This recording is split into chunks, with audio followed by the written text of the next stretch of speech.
Good evening everyone. I hope आप सभी ने महाराष्ट्र बीएड का फॉर्म अप्लाई कर ही दिया होगा।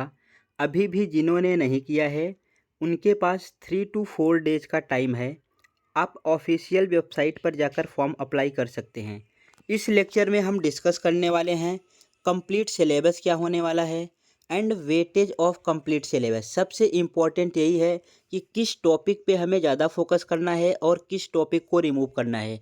बिकॉज अभी आपके पास केवल 1 मंथ का ही टाइम है। हाउ टू प्रिपेयर, हम कैसे प्रिपेयर करें। आपको कहीं से भी ऑनलाइन या ऑफलाइन कोचिंग नहीं लेना है कि कहीं आप रुपए वेस्ट करके उस कोचिंग में ज्वाइन हो रहे हैं। बिकॉज सभी आप ग्रेजुएट हैं, आपको इतना नॉलेज हो ही गया होगा कि किस तरीके से हम तैयारी करते हैं, कम टाइम में कैसे सिलेबस को कंप्लीट किया जा सकता है। Which book is the best, कौन सा बुक बेस्ट है। आपको बुक 100% परचेस करना ही करना है। बिकॉज विदाउट बुक आप कुछ नहीं कर सकते। सो आप ऑनलाइन लेक्चर ले रहे हैं कहीं पे या ऑफलाइन लेक्चर भी ले रहे हैं, फिर भी आपको बुक कोई ना कोई जो है रेफ़र करना ही चाहिए। इससे आप अच्छे स्कोर कर सकते हो। हाउ टू गेट 130 स्कोर, अगर आपको अच्छे कॉलेज में एडमिशन लेना है तो आपका स्कोर भी अच्छा आना चाहिए। तो इतने कम टाइम में हम कैसे 130+ स्कोर कर सकते हैं। अगर 130 नहीं होगा तो 100 के ऊपर तो आपको रहना ही चाहिए। सो फर्स्ट, महाराष्ट्र बीएड में आपको 2 सिलेबस मिलेगा। फर्स्ट है जिन्होंने केवल मराठी मीडियम के लिए अप्लाई किया है या तो हिंदी मीडियम के लिए या उर्दू मीडियम के लिए, उनको केवल ये फर्स्ट ही एग्ज़ाम देना होता है। और जो इंग्लिश मीडियम कॉलेज को भी टारगेट कर रहे हैं उनके लिए ईएलसीटी भी देना होता है। सो इनका सिलेबस क्या है। फर्स्ट है आपके पास mental ability. Mental ability means आपसे रीजनिंग पूछा जाएगा और मैथ्स के जनरल क्वेश्चन पूछे जाएंगे अप टू क्लास 8 लेवल। और नंबर ऑफ क्वेश्चन रहने वाला है 40। इट मीन्स टोटल 40 मार्क्स का आपका क्वेश्चन आएगा। सो सबसे ज़्यादा फोकस आपको इसी पे करना है। बिकॉज इसमें से आप 40 में से आउट ऑफ 40 ला सकते हो और कोई भी ऐसा सब्जेक्ट नहीं है जिसमें आप आउट ऑफ लाओ। तो सबसे ज़्यादा फोकस आपको मेंटल एबिलिटी पे करना है, रीजनिंग और मैथ्स पे। सेकेंड है जनरल नॉलेज। जनरल नॉलेज होने वाला है आपके पास 30 क्वेश्चन 30 मार्क्स के लिए। बट इसका सिलेबस बहुत वास्ट है, बहुत लेंदी है। बिकॉज इसमें आपका जनरल साइंस भी आ जाएगा, जनरल साइंस के अलावा जीके जीएस भी आ जाएगा, करंट अफेयर भी रहेगा और बहुत सारे टॉपिक इसमें जो है इंक्लूड होके जाते हैं। तो इम्पॉसिबल है कि आप इसमें से 30 में से आउट ऑफ 30 लाएं। इसमें से केवल मोस्टली कोई भी स्टूडेंट कितना भी हार्ड वर्क कर ले, इसमें आपका 15 to 20 मार्क्स ही रहने वाला है अगर आप ज़्यादा फोकस करोगे तब। और इससे कम टाइम में आप ये 40 में से 40 ला सकते हो। सो आपके ऊपर डिपेंड है आपको किस पे ज़्यादा फोकस करना है। थर्ड है टीचर एप्टीट्यूड। टीचर एप्टीट्यूड में भी 30 क्वेश्चन रहेगा और 30 मार्क्स के लिए। तो टोटल आपके पास 100 मार्क्स के क्वेश्चन आने वाले हैं। और टाइम कितना रहेगा सॉल्व करने के लिए, 90 मिनट। इट मीन्स 1 क्वेश्चन को सॉल्व करने के लिए 1 मिनट से कम आपको टाइम मिलेगा। तो स्पीड भी आपको इम्प्रूव करनी है कि कैसे हम स्पीड के साथ टाइम लिमिट में क्वेश्चन को सॉल्व करेंगे। जो हिंदी मीडियम या उर्दू मीडियम और मराठी मीडियम में देने वाले हैं उनका एग्ज़ाम यहाँ पे इंड हो जाएगा। केवल ये 3 ही एग्ज़ाम होने वाले हैं, mental ability, general knowledge and teaching aptitude. फिर जो इंग्लिश मीडियम स्कूल को भी टारगेट कर रहे हैं उनके लिए इनको देना होगा ईएलसीटी। ईएलसीटी में आपको टाइम मिलेगा 60 मिनट 1 आवर और टोटल नंबर आप क्वेश्चन रहेंगे 50। सो यहाँ पे क्या क्या आपका सिलेबस है। फर्स्ट है रीडिंग कॉम्प्रहेंशन। इससे आपके पास टोटल 20 क्वेश्चन आने वाले हैं। इसमें क्या होता है, आपको पैसेज दिया जाएगा। मे बी आपको 4 पैसेज दे और एक पैसेज में टोटल 5 क्वेश्चन रहे तो 20 क्वेश्चन हो जाएंगे आपके 20 मार्क्स के। बट हो सकता है कि आपको 5 पैसेज दे और एक पैसेज में 4 क्वेश्चन रहे तो भी 20 मार्क्स का हो जाएगा। तो आपके पास 4 पैसेज आएगा या 5 पैसेज आएगा। उस पैसेज में से क्या करना रहता है, आपको आंसर फाइंड करके लिखना रहता है। जैसे आप स्कूल में करते थे क्लास 7th 8 9 10th में, सेम उसी वेटेज पे यहाँ पे भी आएगा। सो इसके लिए बेस्ट है कि आप थोड़ा न्यूज़पेपर पढ़ो। न्यूज़पेपर में द हिंदू आपको नहीं पढ़ना है बिकॉज वो बहुत हाई लेवल का है। आपको छोटे मोटे इंग्लिश के न्यूज़पेपर पढ़ने हैं जो करेंट अफेयर में अभी टॉपिक चल रहा है। जैसे अभी यहाँ पे मराठा रिजर्वेशन हुआ, उसके बेस पे जो आर्टिकल है उसको रीड कर लो। और अभी ये वर्ल्ड कप हुआ था तो उसके बेस पे आ सकता है। एंड अभी ये दिल्ली के जो हैं एजुकेशन मिनिस्टर जो है गिरफ्तार हुए थे, तो उसके बारे में जो आर्टिकल है पढ़ लो। इट मीन्स जो करंट अफेयर में चल रहा है आपको उसी पे फोकस करना है, रीडिंग कम्प्रहेंशन पे। इससे आपका करंट अफेयर भी कंप्लीट हो जाएगा और ये रीडिंग वाला पार्ट भी आप अच्छे से कर लोगे। सेकंड है वोकैब सेकंड है आपका वोकैब। वोकैब पार्ट में क्या आता है, इसमें टोटल 5 पार्ट पूछे जाते हैं। Synonym, antonym, one word substitution, idiom and phrases और स्पेलिंग मिस्टेक। सो वोकेबलरी से आपके पास टोटल 5 क्वेश्चन आएंगे और हर एक क्वेश्चन, सिनोनिम एक आएगा, एंटोनिम एक आएगा, वन वर्ड सब्स्टिट्यूशन एक आने वाला है, स्पेलिंग मिस्टेक भी एक आने वाला है एंड इडियम एंड फ्रेजेस भी एक आने वाला है। थर्ड है आपका ग्रामर। ग्रामर से टोटल 8 क्वेश्चन आने वाले हैं। फोर्थ है सेंटेंस फॉर्मेशन। सेंटेंस फॉर्मेशन से आपके पास 7 क्वेश्चन आने वाले हैं। फिफ्थ है आपका फोनेथिक्स, जो कि बहुत ही इजी है, बहुत ही इजी है। 3 क्वेश्चन आता है 3 मार्क्स के लिए, तो इसको तो आपको 100% करके जाना ही जाना है। फिर इसके बाद नेक्स्ट है वर्बल ईडियम्स, इससे आपके पास 5 क्वेश्चन आने वाले हैं। और लास्ट में है figure of speech. Figure of speech से आपके पास टोटल 2 क्वेश्चन आने वाले हैं। So total number of question कितने हुए, 50, और मार्क्स कितना है, 50 का। सो अगर आप इंग्लिश मीडियम स्कूल को टारगेट कर रहे हो तो ये एग्ज़ाम आपके लिए कंपलसरी है और इसका सिलेबस भी बहुत इजी है।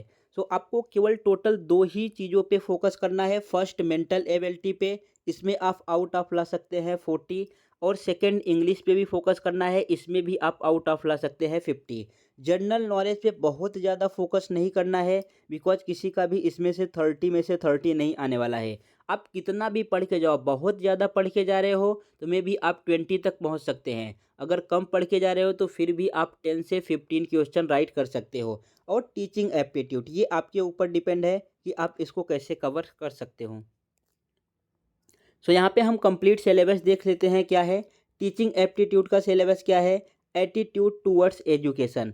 आप किस तरीके से टीचिंग करते हैं, आपका टीचिंग स्टाइल क्या है, किस तरीके से आप डिसीजन लेते हैं, सब इसके बारे में भी इसमें यहाँ पे दिया है। लास्ट में है एजुकेशन। एजुकेशन को किस तरीके से हम इम्प्रूव कर सकते हैं और क्या चीज़ें हैं। और सबसे लास्ट में आपको दिया है न्यू गवर्नमेंट स्कीम।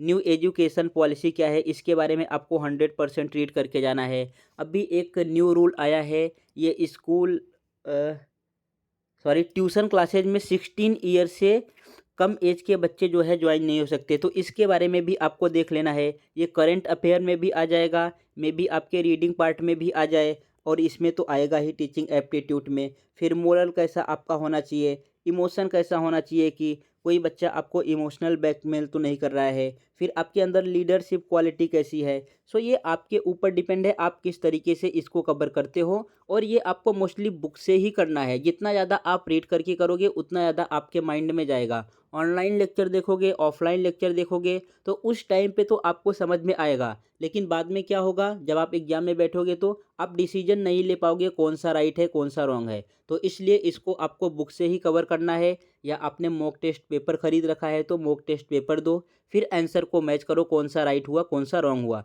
बिकॉज इसमें 4 ऑप्शन आएंगे और 4 के चारों ऑप्शन आपको राइट लगेंगे कि ये भी राइट है, फर्स्ट वाला भी, सेकंड वाला भी, थर्ड वाला भी और फोर्थ वाला भी। बट इसमें से आपको चूज करना है कौन सा परफेक्ट राइट है, सबसे स्ट्रॉन्ग ऑप्शन कौन सा है, ये वाला आपको चूज करना रहता है। तो ये आपका इम्प्रूव तभी होगा जब आप रीडिंग करोगे और खुद से मॉक टेस्ट सॉल्व करोगे। सेकंड है आपका जर्नल अवेयरनेस। जर्नल अवेयरनेस से टोटल 30 क्वेश्चन आने वाले हैं, 30 मार्क्स का, और ये सबसे बड़ा सिलेबस है आपका। यहाँ पे फर्स्ट में है basic general knowledge. Basic general knowledge में आपका सब कुछ इंक्लूड इसी में हो जाता है कि करंट अफेयर में क्या चल रहा है, बेसिक जनरल साइंस क्या है। सेकंड है बुक्स एंड ऑथर। अभी करंट में कौन सा बुक्स लॉन्च हुआ और उसके ऑथर कौन है, ये आपको देख के जाना है। इससे 1 से 2 क्वेश्चन आ सकते हैं। अवार्ड्स एंड हॉनर, अभी जो है जिनको जिनको जो जो अवार्ड मिला उसको देखना है। अभी ये मूवी में जो एक मूवी आई थी 12th फेल, इसको जो है बेस्ट अवार्ड मिला है, तो ये आपको देख के जाना है। तो जितने अभी करंट में अवार्ड्स मिले हैं इन सब के बारे में आपको रीड करके जाना है। पर्सन इन न्यूज़, कौन कौन से पर्सन है जो न्यूज़ में है। सो महाराष्ट्र का आपको एक देख के जाना है, मनोज जारंगे के बारे में, बिकॉज इन्होंने मराठा आरक्षण दिलाया है। और फिर मनीष सिसोदिया को देख के जाना है। और दिल्ली के एजुकेशन मिनिस्टर थे, अभी गिरफ्तार हैं। फिर अभी नेक्स्ट करंट में हेमंत सोरेन को देख के जाना है। ईडी ने उनको गिरफ्तार किया, जो झारखंड के मुख्यमंत्री थे। फिर इसके बाद जिन्होंने ये रामलला की मूर्ति बनाई है, क्या नाम है, योगी राज ऐसा कुछ नाम है, उनके बारे में देख के जाना है। सो जो पर्सन न्यूज में है उनके बारे में आपको देख के जाना है। फिर नेशनल एंड इंटरनेशनल डे, आपको डेज के बारे में देख के जाना है। मोस्टली आप नेशनल को ही कवर करो, इंटरनेशनल डे से बहुत कम आता है। फिर करंट इवेंट एंड एजुकेशन, जो अभी करंट में इवेंट हो रहा है, वर्ल्ड कप हुआ उसका रिजल्ट क्या आया, अभी आईपीएल होने वाला है उसका रिजल्ट क्या है, कौन सा प्लेयर कितने में बिका, एंड एजुकेशन पॉलिसी में क्या चल रहा है, इन सब चीज़ों के बारे में आपको कवर करना है। Science and technology, science and technology में सब कुछ इंक्लूड हो जाता है कि साइंस में क्या चल रहा है। अभी ये अपना मंगलयान गया था, फिर चंद्रयान गया था, इन सब चीज़ों के बारे में आपको कवर करके जाना है। General science up to SSC level, SSC level means class 10th level तक जर्नल साइंस क्या क्या है। जर्नल साइंस में तीनों इंक्लूड हो जाएगा, फिजिक्स, केमिस्ट्री एंड बायो। सो ये तीनों आपको कवर करना है। फिर है टेक्नोलॉजी, कौन सा टेक्नोलॉजी यूज हो रहा है। History up to SSC level, history में टोटल 3 पार्ट है, तो तीनों पार्ट आपको कवर करने हैं एसएससी लेवल तक। फिर geography up to SSC level. फिर लास्ट में है Indian civics and economics, Indian civics and economics को कैसे प्रिपेयर करते हो आप। इंडियन कॉन्स्टिट्यूशन, इंडियन का कॉन्स्टिट्यूशन कहाँ से लिया गया है, कितने पार्ट हैं और सब चीज़ें क्या हैं, कितने आर्टिकल हैं, ये सब आपको कवर करना है। तो ये कवर करने के लिए मोस्टली आपके पास बहुत सारा टाइम होना चाहिए, बट अभी तो टाइम है 1 मंथ। सो इसको कैसे आप कवर कर सकते हो, इसको मॉक टेस्ट के थ्रू आप कवर कीजिए। जो बेसिक टॉपिक है करंट अफेयर, करंट अफेयर पे मेनली फोकस कीजिए। करंट अफेयर से ही आपके 8 to 10 क्वेश्चन आ जाएंगे। 30 में से 8 to 10 क्वेश्चन करंट अफेयर से ही आने वाले हैं, तो मोस्टली आपको फोकस करना है करंट अफेयर पे। अगर आप जितने में हिस्ट्री और ज्योग्राफी पढ़ते हो, ये दोनों जितने में पढ़ते हो, उतने कम टाइम में आप करंट अफेयर को अच्छे से पढ़ के रिवाइज भी कर सकते हो। इससे कितने क्वेश्चन आएंगे, इससे 3 to 4 क्वेश्चन आएंगे और टाइम बहुत लगेगा रीड करने में। बट करंट अफेयर से 8 to 10 क्वेश्चन आने वाले हैं और इसमें टाइम भी कम लग रहा है। सो फर्स्ट आपको करंट अफेयर पे ही फोकस करना है। ये पर्सन इन न्यूज, ये बहुत इजी है, आप एक बार देख लोगे तो ऑप्शन को एलिमिनेट भी कर सकते हो। ऑप्शन एलिमिनेशन आपको आना चाहिए, वहाँ पे एलिमिनेट करके भी आप अपने राइट आंसर तक पहुँच सकते हो। अवार्ड्स भी आपको देख के जाने हैं, बुक्स एंड ऑथर भी देख के जाने हैं। एंड यहाँ पे जो जनरल साइंस है, जनरल साइंस पे मोस्टली आप फोकस करो बायोलॉजी पे। बायोलॉजी में ये ब्लड्स के बारे में, विटामिन्स के बारे में, एंड जो ऐसे छोटे छोटे पार्ट हैं अपने हार्ट्स के बारे में, टीथ के बारे में, इन सब से 2 से 3 क्वेश्चन आने की संभावना है। बट अगर फिजिक्स और केमिस्ट्री आप पढ़ते हो तो इसका टॉपिक जो है आपको समझ में भी नहीं आएगा, कहाँ से क्वेश्चन पूछ सकता है, बिकॉज इसमें बहुत छोटे छोटे टॉपिक हैं और इसमें कन्फर्म भी नहीं रहता कि यही क्वेश्चन आने वाला है।